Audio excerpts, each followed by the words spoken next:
Hello guys, Assalamualaikum warahmatullahi wabarakatuh. So, my name is LAELA AMELIA Febriana, and then on this video I will explain about phonetics. So, what are the subject of discussions? The subjects of discussions are what is phonetics, the organ of speech, place of articulations, manners of articulations, and then the last one is phonological process. So the first point is, what is phonetics? So phonetics is a branch of linguistics that focuses on the productions and classifications of the word speech sounds. It is how language sounds are produced, how language sounds are transmitted, and then how language sounds are interpreted. Okay, that is the definitions of phonetics. The next one is the organ of speech. So there are the part of organ of speech. The first one is lips. The lips as organ of speech create two different sounds, which are the mainly labial, bilabial, and labiodental consonant sounds.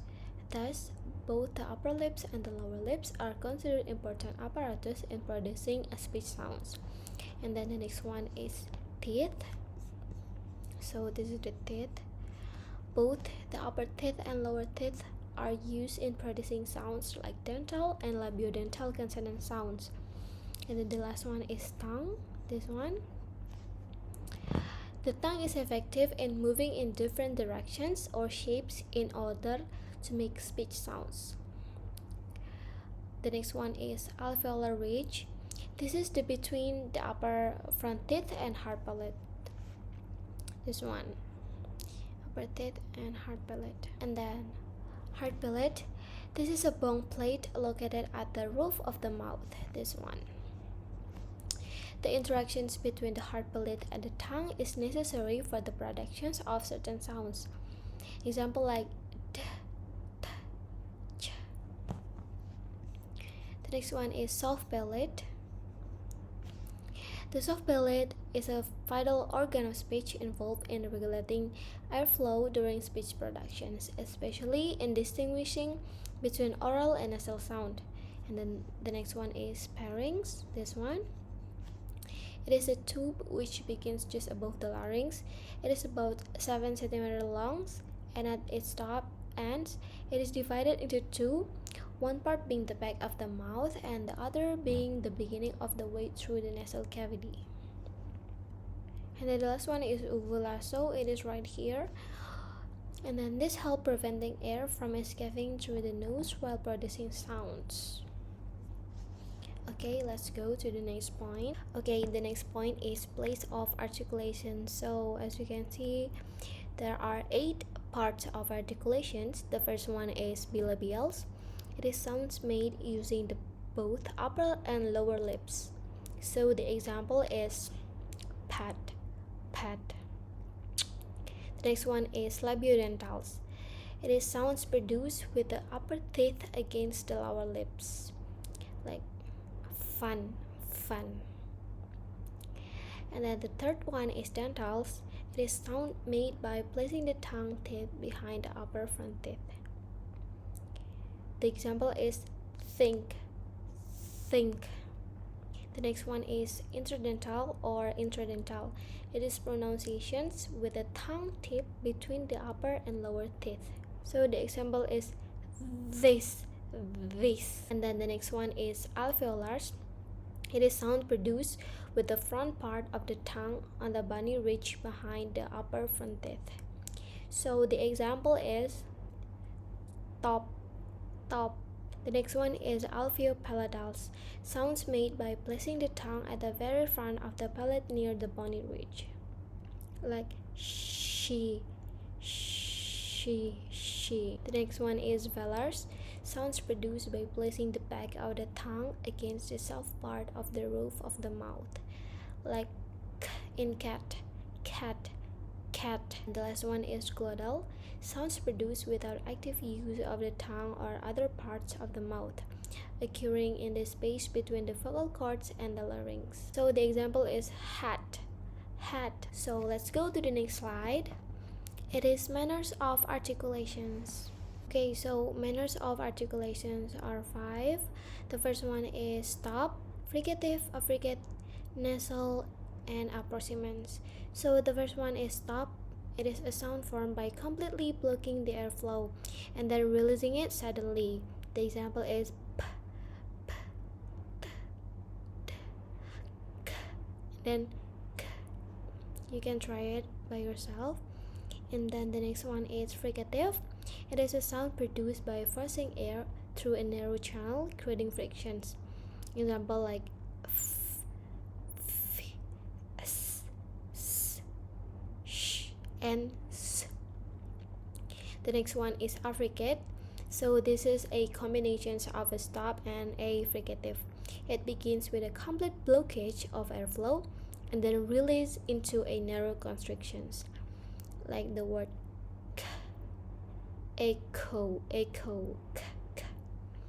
And then the next one is nasal. It is a sound produced by allowing air to escape through the nose, like mm, mm, mm. Okay. And then the last one is approximants. So there are two of approximants. The first one is glides. It is sound where the articulators move from a more constricted to a more open positions, like why. And then the next one is liquids. Sounds where the tongue is in a somewhat constricted positions, allowing for a partial obstructions of the airflow. It's like R, R, R, R. Okay, the next point is phonological process. So, do you know what phonological process is? So, phonological process are patterns of sound error that typically develop in children's speech as they're learning a language. So, there are 10 of phonological process. The first one is final consonant deletions. It is omissions of the final consonant in a word. For example, if a child saying cat instead of cat, like they say cat, cat. And then the next one is cluster reductions. It is simplifications of consonant clusters by omitting one or more consonants. For example, saying pain instead of plain, so the L is deleted. And then the next one is fronting, substituting a sound produced toward the front of the mouth for a sound produced in a more posterior positions. For example, they say top instead of saying cup, top. And then the next one is baking, substituting a sound produced toward the back of the mouth for a sound produced in a more anterior position. So, for example, they say gog instead of dog. Gog, they replace the D with G. Gog, dog.